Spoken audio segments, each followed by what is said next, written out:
Dice la palabra de Dios que cuando el Señor llama al pueblo de Israel, lo saca de la esclavitud, Dios comienza a organizar al pueblo.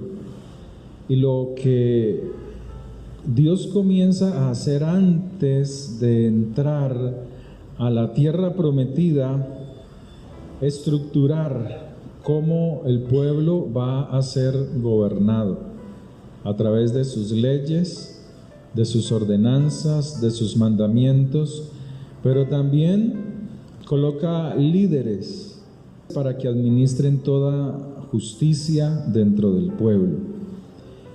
En Deuteronomio 16 dice, verso 18, jueces y oficiales pondrás en todas tus ciudades que Jehová tu Dios te dará en tus tribus, los cuales juzgarán al pueblo con justo juicio. No tuerzas el derecho, no hagas acepción de personas, ni tomes soborno, porque el soborno ciega los ojos de los sabios y pervierte las palabras de los justos. La justicia seguirás para que vivas y heredes la tierra que Jehová tu Dios te da. Este pasaje se centra en la importancia de establecer un sistema de justicia justo y ordenado en Israel. Y es Moisés quien instruye al pueblo sobre la necesidad de tener jueces y oficiales que juzguen con equidad, que juzguen sin corrupción, que juzguen sin favoritismo, porque la misma justicia viene de Dios. La justicia, cuando se hace de acuerdo a los mandamientos de Dios, es una justicia divina que agrada a Dios. Y el Señor le dice a este pueblo, justicia, justicia perseguirás para que vivas y poseas la tierra que el Señor tu Dios te da. Este pueblo le es ordenado un sistema de justicia. Se ordena establecer jueces y oficiales en todas las ciudades. Y la justicia, dice el Señor, que debe de ser imparcial, rechazando sobornos, favoritismos, y se condena toda idolatría. Y se establece, más adelante lo habla, de tribunales o de un tribunal supremo en Jerusalén para casos difíciles. En un principio Moisés era el que juzgaba todo el pueblo, toda la carga estaba sobre él. Pero dice la Escritura que habiéndolo visitado Jetro, su suegro, un hombre de mucha sabiduría, le dijo que no cargara con todas las culpas o todos los problemas del pueblo, sino que escogiera hombres fieles y que estuviesen encargados de 10, de 20, de 50 y de 100 para administrar justicia. Pues Moisés pudo descargarse de muchas cargas y poder dedicarse a lo que Dios le había mandado, a lo que Dios le había establecido. Entonces hoy vemos en nuestros gobiernos, en nuestros países, que la verdad para la gente es relativa. Para muchos el homosexualismo es una verdad y persiguen el homosexualismo. Nosotros tenemos claro que seguir estas prácticas van en contra de Dios y esa es nuestra verdad, de acuerdo a la justicia de Dios. En el mundo van a encontrar muchos argumentos, que cada persona va a tener sus principios, sus estructuras, sus enseñanzas, pero que nosotros como pueblo de Dios debemos acercarnos a la verdad, que es su palabra. Debemos indagar, como Dios le dijo a Josué: esfuérzate y sé valiente en obedecer estos mandamientos, en obedecer esta palabra. Nosotros hoy podemos ver que el mundo tiene muchas verdades, hoy se mueven muchísimas opiniones, como si la verdad fuera relativa, variable. Pero la Escritura dice: la verdad es una sola, y la verdad está en mi palabra. Y el que quiera instruirse y el que quiera conocer la verdad debe de acercarse a ella. Satanás distorsiona la verdad, destruye la verdad y crea verdades, estigmatiza la mente, estigmatiza el pensamiento. ¿Cómo podemos saber que lo que estamos escuchando es verdad o no? ¿Cómo sabe usted que lo que escucha es cierto o no?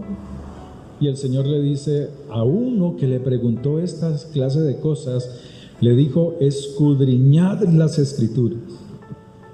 Hoy tenemos mucha información, recibimos demasiada información, pero ¿cómo sabemos si esa información que tú recibes es la verdad? ¿Cómo la podemos confrontar? Nosotros tenemos que escudriñar las Escrituras. Por eso debemos tener cuidado a todo lo que nosotros decimos amén. No a todo se puede decir amén. Tenemos que pensar, tenemos que discernir si todo lo que recibimos, aún la enseñanza, es verdadera. ¿Qué es y cuándo podemos decir amén a algo que extraemos de la Escritura?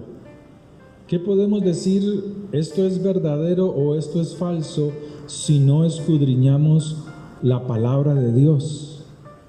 De esto se aprovecha Satanás. Satanás en el desierto tentó a Yeshua. En esa tentación, Satanás comenzó a lanzarle, comenzó a decirle palabra, que Jesús, que Yeshua accediera a su mala interpretación. Entonces dice la Escritura que cuando el Señor estaba en el desierto, Él tuvo hambre. Dice la Escritura que tuvo sed, dice la Escritura que tuvo muchas necesidades que como ser humano puede tener. Entonces en Mateo capítulo 4 dice que Jesús, Yeshua, habiendo sido llevado por el Espíritu al desierto. Eso es importante, que cada movimiento que nosotros hagamos seamos guiados por el Espíritu de Dios. Para ser tentado por Satanás había un propósito, y después de haber ayunado 40 días y 40 noches tuvo hambre. Y vino a él el tentador, vino a él Satanás, y le dijo: si eres hijo de Dios, si eres hijo de Dios, buscando afectar su confianza en Dios. Si eres hijo de Dios, di que estas piedras se conviertan en pan. Pero el Señor respondió diciendo: escrito está, no solo de pan vivirá el hombre, sino de toda palabra que sale ¿de dónde? De la boca de Dios. Entonces hay verdades en un contexto engañoso. Hay verdades bíblicas que están montadas en un contexto, en una estructura engañosa, en una enseñanza falsa, de error. Y hay errores disfrazados de verdades.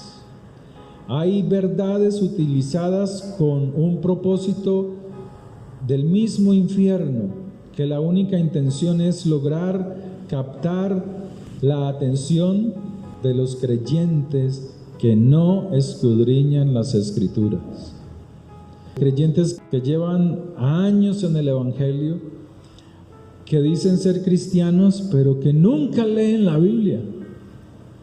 Eso es normal hoy en día, que pase 7 días sin acercarse a la palabra de Dios. En el caso de Eva, ¿qué mentira le dijo Satanás en aquella insidiosa conversación que se registra en las Escrituras? Fue permeando sus pensamientos hasta el punto que la Escritura dice que la serpiente dijo a la mujer: ciertamente si ustedes comieren de este fruto no morirán, porque Dios sabe que el día que coman de él, los ojos de ustedes les serán abiertos y serán como Dios, teniendo la facultad de decidir qué es verdad y qué no es verdad, una verdad relativa, un conocimiento sobre el bien y el mal. Pero la Escritura nos dice en Juan capítulo 8, verso 32: y conoceréis la verdad, y la verdad os hará libres. Pero la pregunta es: ¿de qué y para qué? Cuando somos libres, hay una causa, hay un efecto. O sea que conocer la verdad produce libertad. Libertad en nuestros pensamientos, libertad en nuestra mente, en nuestro corazón. Saber, conocer quién es Dios. Saber que si yo me voy durmiendo y digo: no, yo para qué voy al culto, no, yo para qué oro, para qué me congrego, como hacen muchos creyentes hoy en día. Ellos van llegando a un momento de tinieblas, un momento de oscuridad, en que creen que la inasistencia a la congregación les hace tener la verdad, y creen que su relación con Dios es mucho mejor. Pero nada más equivocado que esto. Es allí donde tú eres instruido, es allí donde tú conoces más de las Escrituras. ¿Cuándo somos libres?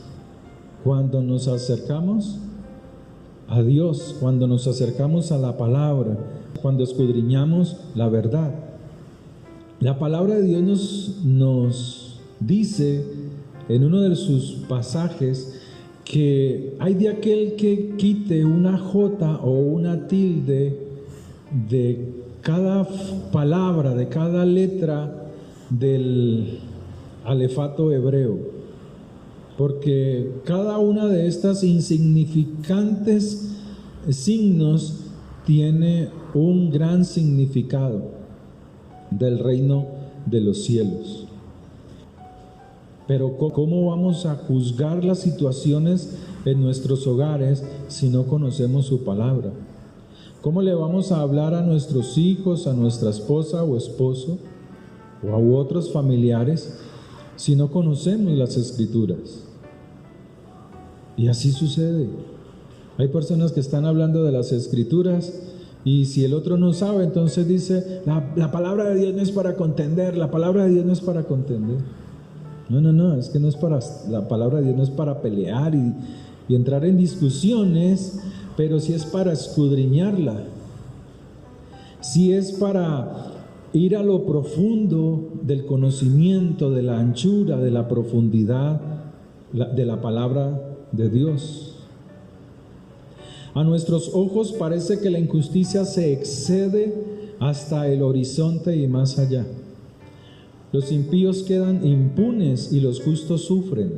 En estos días, un profesor de mi hijo envió un video donde él recorre todas las ciudades del país.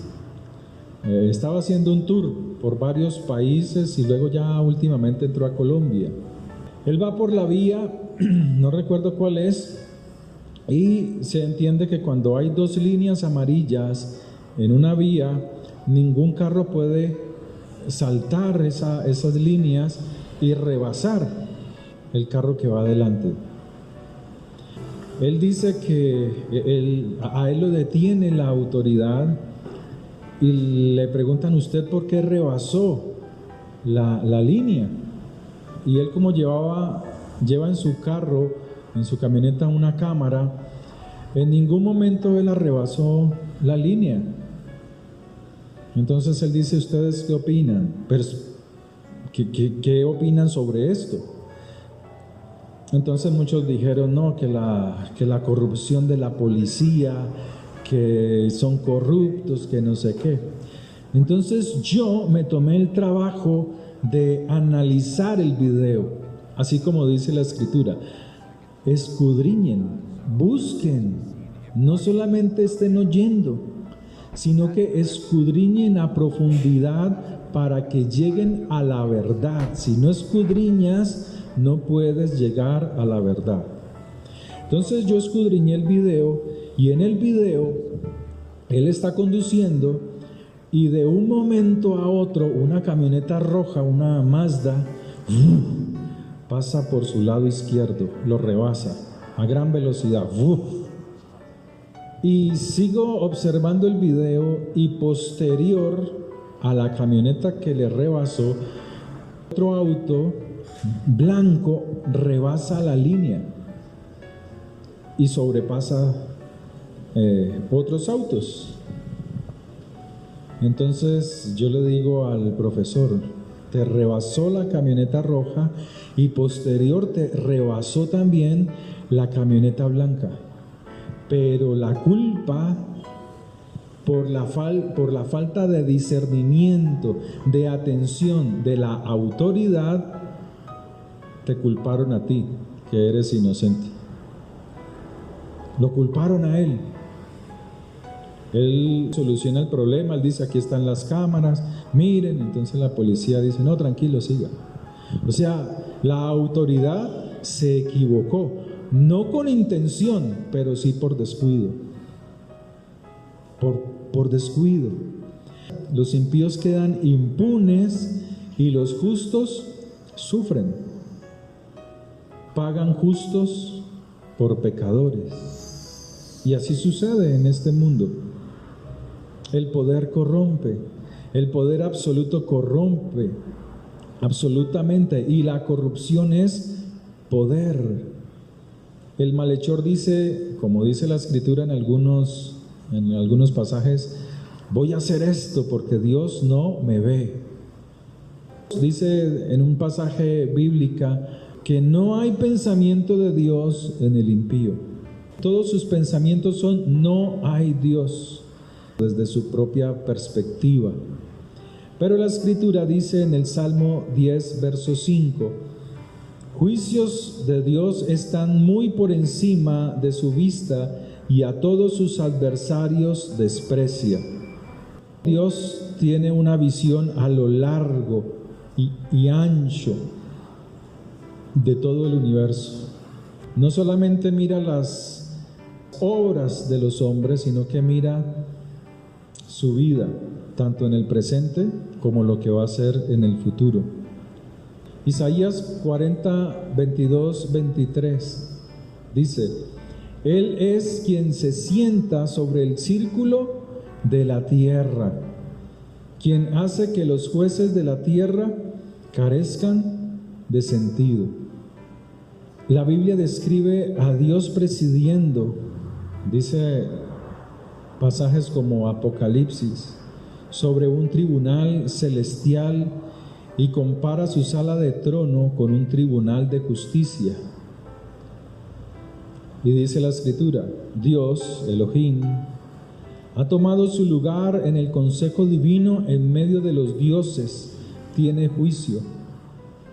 El Salmo 82, 1: porque Jehová, tu Elohim, tu Dios, es soberano sobre todos los dioses, y el Señor de señores, el grande, el poderoso y el asombroso, el Dios que no muestra parcialidad ni acepta soborno. O sea, Dios no se puede engañar. Cuando nosotros conscientemente hacemos algo, o alguien conscientemente hace algo que es malo, pues nos engañamos a nosotros mismos. El Señor oye peticiones de justicia y asume la causa de las víctimas de la injusticia. Él ejecuta justicia para el huérfano y para la viuda. Deuteronomio 10:18. Y persigue a los que oprimen a los pobres. O sea, él está diciendo eso: al que oprime al pobre, los ojos de Dios están sobre esa persona. 20. La justicia seguirás para que vivas y heredes la tierra que Jehová tu Dios te da. Dios establece también reyes para que estos dirigieran o gobernaran conforme a la palabra de Dios. Entre ellos hay uno que llama Salomón. Y Salomón dijo en Proverbios capítulo 20, verso 8: el rey está sentado en el trono de justicia, con su mirada disipa todo mal. Servidores, Proverbios 28. Primero de Reyes 10:9 dice: bendito sea el Señor tu Dios, que se agradó de ti para ponerte en el trono de Israel, por causa del eterno amor que el Señor tiene por Israel. Te ha constituido rey, a fin de que practiques el derecho y la justicia. Primero de Reyes 10:9. ¿Qué quiere decir eso? Que los reyes de Israel no eran monarcas absolutos. El papel que ellos tenían se describe como presidentes de tribunales, administrando la nación con las leyes de la Escritura, con las leyes de la palabra de Dios. Pero la Biblia nos menciona que hubo muchos reyes que torcieron el camino, torcieron la Escritura. Entre esos, precisamente, está Salomón. Salomón fue un hombre que llegó a los excesos, o sea, puso por debajo los mandamientos de Dios. Pero en el cristianismo lo tenemos como el hombre más sabio. Sí, es cierto, hasta cierto tiempo de su edad fue un hombre sabio. Pero si tú lees de Reyes 11, te das cuenta que en un momento la rompió, ofendió a Dios con sus acciones. La Escritura nos dice que Dios les daba a esos reyes mandamientos donde debían de ser cautelosos con las riquezas. Y por ejemplo les dice: no multiplicará esposa para sí mismo, sino que para los reyes, sino que Salomón tuvo 700 esposas y 300 concubinas. Primero de Reyes 11:3. Entonces dice: ni aumentará grandemente la plata y el oro para sí mismo,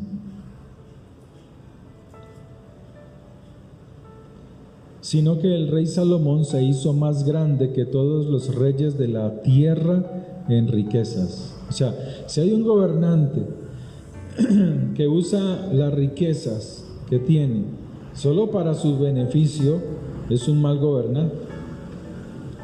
¿Por qué? Porque usted en él no va a ver obras, no va a realizar obras de ninguna clase. Y las obras tienen que ser verificadas. Pero hoy en día, ¿cómo la gente dice? La gente ve mucha información, pero ¿cómo sabe si lo que está viendo es verdad? ¿Cómo sabe eso? Si no se escudriña. Hoy en día escuchamos, les voy a dar un ejemplo, sin entrar en más allá de lo que voy a decir. Yo tengo un familiar y él me dice, él me critica a mí porque yo predico la palabra de Dios, que porque soy pastor. Entonces él me dice, ustedes los pastores son unos asesinos. Y yo, ¿cómo? ¿Por qué? Porque allá en Gaza están matando gente. Y yo le digo, ¿a mí qué me importa, hermano? ¿Y yo qué puedo hacer? Pero es que están matando niños. Y él dice así, ¿no? Dice toda esta clase de cosas. Digo, bueno, listo. Diga, ¿y qué podemos hacer? Mandémosle una ayuda, pues. Mandémosle $200. ¿Tienes allí para enviar? Yo pongo 100 y tú pones 100. Entonces no dice nada. Entonces yo le digo, búscate dónde podemos hacer una consignación y tú le mandas 400,000 pesos y yo mando 400 y entre los dos podemos ayudar a los niños de Gaza. Pero hay una cosa. Pero más rápidamente podemos ayudar a las personas que se vieron afectadas con la bomba aquí en Cali, allí en la base aérea. No necesitamos buscar bancos ni nada, podemos ir. Yo le invito para que usted venga a la casa, nos vamos y miremos en alguien que haya sido afectado, le podemos ayudar. Con 500,000 pesos podemos comprar 18 bultos de cemento. Son como a 30,000, no sé cómo están los bultos de cemento. Hermano, esta es la hora en que todavía lo estoy esperando. Ahora yo digo, bueno, voy a mirar.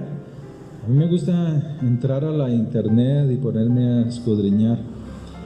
Y si bien es cierto que en este país está siendo atacado brutalmente por la guerra que formaron, porque de acá de Gaza atacaron hacia Israel, mataron 1,000 personas.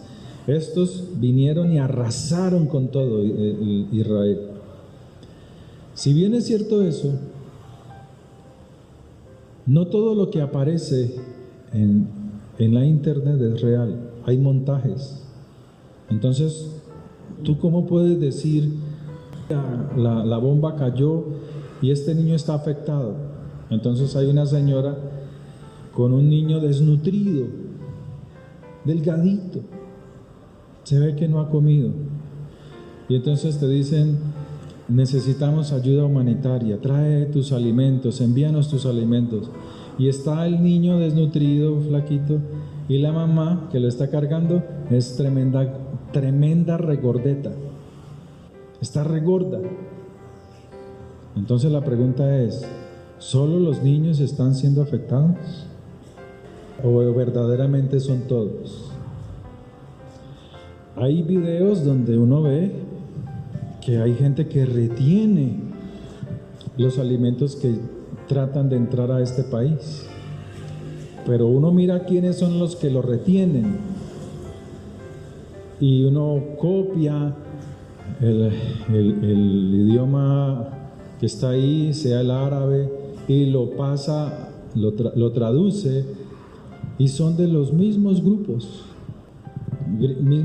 delincuenciales que no permiten que la población, a la población le llegue sus alimentos. Ahora, lo otro, escarba uno y dice, nosotros como país reconocemos a Gaza como está. Creo que el presidente Santos lo hizo. Reconocemos un día antes de salir de la presidencia. Y lo han reconocido muchos países, a Gaza como Estado. Pero pregúntenle a Gaza si quieren ser un Estado. Y ellos dicen no, nosotros no queremos ser un Estado. Porque nosotros nos victimizamos. Y al convertirnos en Estado, le estamos diciendo a otras naciones que nosotros podemos organizar nuestro gobierno y administrar todas las ayudas que tenemos y reconstruir nuevamente a Gaza. Entonces ellos dicen no, Nosotros no queremos ser un Estado. Queremos ser personas que ocupamos este lugar nada más y que del exterior las otras naciones nos ayuden. Eso es mi opinión, o sea, eso es lo que yo he visto y lo que puedo dar como un ejemplo a lo que la Escritura nos está diciendo. Cuando el Señor dice, escudriñen las Escrituras. No se queden solo con la información. Si recibes la información, tú debes de profundizar en las Escrituras, sea una prédica. Tienes que escudriñar. Eso era lo que hacían los hermanos de Berea. Pablo predicaba, pero lo que predicaba Pablo era el pensamiento de Pablo. Pero los hermanos de Berea, ¿qué decían? Él nos está predicando del Mesías, pero nosotros vamos a investigar, a reunirnos, a indagar en los primeros 5 libros de la Biblia, o sea, en la Torá o en los deuterocanónicos que usted conoce, Génesis, Éxodo, Números, todos esos, Levítico. Vamos a investigar si allí está escondido el Mesías que nos está predicando Pablo. Porque si tú miras las cartas de Pablo, en todas menciona el Antiguo Testamento. En todas. Si tú miras la armadura de Dios, Él está mencionando a partes del libro de Isaías. Entonces el que no entiende dice, wow, Pablo le revelaron todo y le vino así de un día para otro. No, era un hombre que escudriñaba las Escrituras. Entonces, si miramos la vida de Salomón, el Señor le dio mandamientos a los que colocaba como reyes. Y le dice, no multiplicará esposas para sí mismo, sino que él tuvo 700 esposas y 300 concubinas. O sea, esto se hizo fue más por la parte de hacer tratados, de hacer negocios. Por eso tuvo tantas esposas. Ni aumentará grandemente la plata y el oro para sí mismo, sino que el rey Salomón se hizo más grande que todos los reyes de la tierra en riquezas. Eso está en Primero de Reyes, capítulo 10, verso 23. En relación a los excesos del reino del rey Salomón. Porque él dice en Eclesiastés, capítulo 2, verso 10, todo lo que mis ojos deseaban, no lo rechacé. No retuve mi corazón de ningún placer. Eclesiastés 2:10. El éxito de Salomón fue una recompensa de Dios. Cuando Salomón pidió sabiduría, siendo joven y nombrado rey, lo primero que él hizo fue pedir sabiduría. Y como recompensa recibió muchas riquezas. ¿Sí? Entonces, cuando Salomón pidió sabiduría en respuesta a la petición, el Señor lo recompensó con riqueza extravagante y éxito. En cierto sentido, su vida cumplió el principio de Yeshua o de Jesús. ¿Se acuerdan en Mateo capítulo 6, 23? Buscad primeramente el reino de Dios y su justicia, y todas estas cosas os serán añadidas. O sea que Salomón venía buscando a Dios de antemano, y la oración fue una respuesta de lo que él venía haciendo. Señor, yo entiendo que tú eres rey, que tú eres el soberano. Por eso ahora no te pido riqueza, sino sabiduría, entendimiento, ¿sí? Entonces Dios dijo a Salomón, porque esto ha estado en tu corazón, y no has pedido riqueza, ni posesiones, ni gloria, ni la vida de los que te aborrecen, ni tampoco has pedido muchos años, sino que has pedido para ti sabiduría y conocimiento para gobernar a mi pueblo, sobre el cual te he constituido rey. Verso 12, te son dados sabiduría y conocimiento, pero también te daré riquezas, posesiones y gloria, tales como nunca sucedió con los reyes que fueron antes de ti, ni sucederá así después de ti. Salomón, ya en su edad avanzada, comenzó a tergiversar los mandamientos. Comenzó a distorsionar la palabra de Dios. Y dice Deuteronomio 17:20, para que no se aparte sobre esa situación, como le sucede hoy a muchos cristianos, que tergiversan la palabra de Dios, para que no se aparte del mandamiento a la derecha o a la izquierda, para que él y sus hijos puedan continuar mucho tiempo en su reino, en medio de Israel. Deuteronomio 17:20. ¿Qué quiere decir esto? Que la locura de Salomón todavía está hoy en medio del pueblo de Dios. Los primeros 5 libros de la Biblia es la base de toda la escritura. Esa es la base. Jesús siempre dijo, está escrito, está escrito, está escrito. ¿En dónde estaba escrito? En los primeros 5 libros de la Biblia. Cada vez que la escritura se lee desde la perspectiva de la teología del reemplazo, los mandamientos ceremoniales se explican como alegóricos, simbólicos, espiritualizados o simplemente obsoletos. Y eso es lo que pasa con el cristianismo hoy en día. Que dicen que, yo recuerdo que a uno le decían, no, es que ahorita ya el pueblo de Dios, los israelitas, han sido rechazados. Y ahora somos nosotros, los cristianos, los que hemos sido llamados a ser el pueblo de Dios. Cosa más, no hay nada más falso que eso. Eso es mentira. A pesar de las equivocaciones que tenga el pueblo de Israel, Israel sigue siendo su pueblo. A pesar de lo que esté pasando allá hoy en día, Israel sigue siendo el pueblo de Dios. ¿Sí? Entonces es como decir que si un abogado o digamos un médico, un doctor, por negligencia permitió morir a 3 pacientes, entonces decir que todos los médicos son asesinos. No, fue él. Y eso es lo que hoy sucede con el perfilamiento que se le está dando hoy a la nación de Israel. Que ya no sean los líderes los que maldigan a Israel, que ya no sean los gobiernos como le pasó a Hugo Chávez, que dijo desde mis entrañas y maldijo a Israel.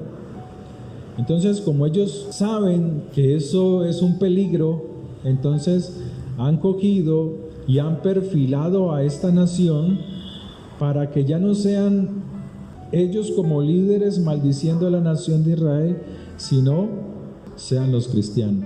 Sean los cristianos los que ahora se desilusionen, sean los cristianos los que ahora digan, no, ese pueblo que tanto yo bendecía son ahorita los asesinos. ¿Por qué?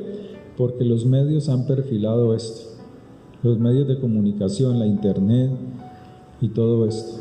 Esa enseñanza del reemplazo de que Israel, así se llama, la doctrina del reemplazo, que Israel ya no es de Dios y que ahora es el cristianismo, eso es mentira, eso es falso. ¿Sí? Salomón se desvió totalmente porque dejó de escudriñar la escritura, los mandamientos.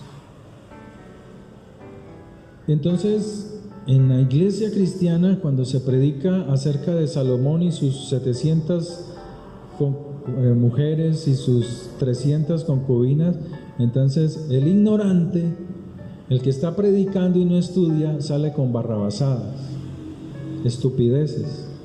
Oh, ese Salomón era un berraco, era un monstruo. ¿Cuántas mujeres se necesitaron para satisfacer al rey Salomón? ¿Por qué? ¿Por qué llegan al punto de decir esta clase de cosas? Porque no escudriñan las Escrituras, porque no buscan la verdad. Entonces, esa es una forma incorrecta de predicar y de pensar. Entonces, su enorme harén no tenía nada que ver con el erotismo. Las 700 esposas y 300 concubinas de Salomón eran principalmente matrimonios políticos y arreglos diplomáticos. Los reyes y nobles de naciones extranjeras enviaron a sus hijas al rey Salomón, y eso es lo que uno ve en la Escritura, porque era una seguridad diplomática en alianzas políticas. Eso era lo que buscaban las otras naciones. Entre sus esposas y concubinas había mujeres de las naciones concernientes que Dios había dicho a los hijos de Israel: no te asociarás con ellos, ni se asociarán contigo, porque ciertamente apartarán tu corazón según sus dioses. Entonces, la Escritura prohibía expresamente a los judíos casarse con moabitas, con amonitas, con cananeas, con edomitas, hasta la tercera generación. Pero en el caso de Salomón, se casó con muchas mujeres extranjeras, entre ellas la hija del faraón. Se casó con moabitas, amonitas, edomitas, sidonitas e hititas. Primer libro de Reyes 11:1. ¿Sí? Entonces a veces llega el cristiano y dice: me voy a casar. ¿Y con quién te vas a casar? Cuando la Biblia dice: no te unirás con yugo desigual. Es cristiano, o es creyente en la palabra de Dios, y no es la perfección, pero ahí se consigue una novia mundana, o se casa con un hombre mundano. Entonces las consecuencias se ven después. No, que me voy a congregar, que usted que sí que anda en esa iglesia, que usted anda detrás del pastor, que usted anda a toda hora están llamando aquí. ¿Por qué? Porque se han casado con personas que no son del mismo yugo. El yugo es la palabra. Llevad mi yugo sobre vosotros. La Torá, los mandamientos, la palabra, ese es el yugo. Mi yugo es fácil de llevar y ligera es mi carga. Obediencia. Salomón, dice la Escritura, que se aferró a ellas en amor, o sea, él las amó a todas. Y Deuteronomio 10:20 dice: temerás al Señor tu Dios y le servirás y te aferrarás a Él. Y Él hizo todo lo contrario. Cuando Salomón envejeció, sus esposas apartaron su corazón en busca de otros dioses. Se convirtió en un adorador de dioses extranjeros y les hizo espacio para que acomodaran ellas sus preferencias religiosas, sus ídolos, sus imágenes. El corazón de Salomón se apartó de ese Dios único y verdadero. Fue contemplativo con los dioses de sus esposas. Entonces él honró a dioses como Astoret, la diosa fenicia, y así sucesivamente. Construyó santuarios para Milcom y Moloc en nombre de su esposa moabita. Construyó un lugar alto para Chemox en el monte de los olivos. Hasta ese punto llegó él a infringir los mandamientos de Dios, creyendo que él tenía la verdad. Como reconocían tanto su sabiduría, pues se desvió.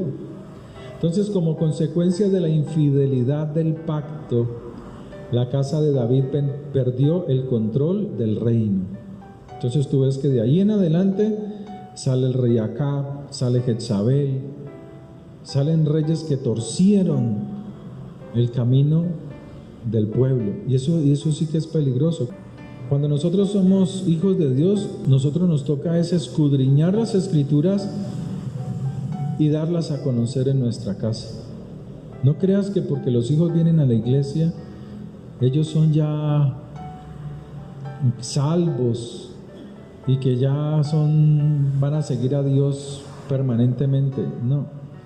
No creas eso. Hay que instruirlos. Hay que instruirlos. Salomón rompió con la obediencia a Dios, rompió el pacto de fidelidad, pervirtió al pueblo de Israel. Y Primero de Reyes 11:11 al 12 dice: debido a que has hecho esto y no has guardado mi pacto y mis estatutos que te he mandado, ciertamente te arrancaré el reino y se lo daré a tus siervos. Sin embargo, no lo haré en tus días por bien de tu padre David, sino que lo arrancaré de la mano de tu hijo. O sea, lo que hacemos puede tener consecuencias a nuestros hijos o en nuestros hijos. Deuteronomio 18:10: no se hallará entre vosotros a nadie que haga pasar a su hijo o a su hija por el fuego, al que use la adivinación, al que practique la brujería o al que interprete los presagios, ni aún un hechicero. O sea, no te conviertas en nada de esto, que voy a leer el horóscopo. Lecturas del horóscopo, son cristianos y leen el horóscopo, por Dios. Entonces la Escritura nos advierte que no participemos en cosas ocultas, ni incursionemos en esto, porque esto abre puertas espirituales, demoníacas. Dios prohíbe la consulta con adivinos, lectores de la palma de mano, los mediums, los psíquicos y cosas así, cosas similares. Los horóscopos, las sensaciones de espiritismo, la tabla Ouija, la adivinación, la canalización, el lanzamiento de hechizos y todas las demás formas de artes ocultas están completamente prohibidas. Deuteronomio 18:12 dice: las artes ocultas son detestables para Jehová. ¿Sí? Pero mire, yo estuve viendo en estos días un video acerca que me llamó la atención, y ese video se llama la cueva de Ezequías.